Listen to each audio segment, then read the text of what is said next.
Good morning, everybody. Kathy Hawk here.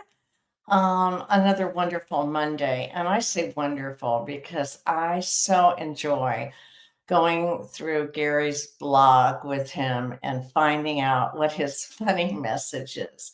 So today he's taking a look as he, writes for all of us, as we should be doing, is taking a big look at the picture and really counting our blessings, focusing on what is working rather than what's not working. And that is so, so, so important where we put our focus and what stories we make up about it and telling ourselves, especially if we think something's impossible, where we go to that instead of saying, well, it's impossible.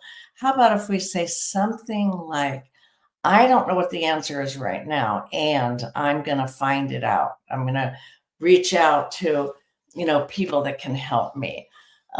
So that's what he talks about. And that's the important thing. In our culture right now, there's a lot of emphasis on what's not working. And I want all of us to go into our lives thinking about what it is that we've got that really works. So, um, the when you read his slice of perspective pie, that's what he's doing. He's saying, let's take a look at our. He talks about something that we talk a lot about in clarity, which is future tripping and making, which is essentially, let me get my river here, making up stories about things that haven't happened yet and then creating that possibility even. And on the Clarity River, here you all have your guides. It's where the clarity person swings between doubt and worry.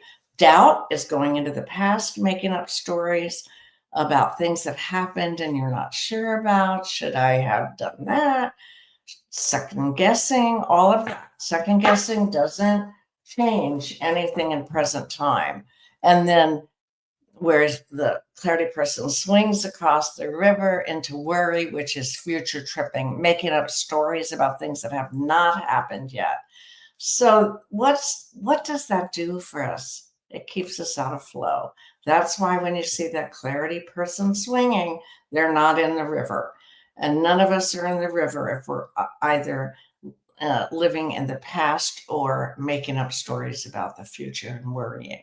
Now, is there something in the future that we want to put our focus on and change? That's different than worrying.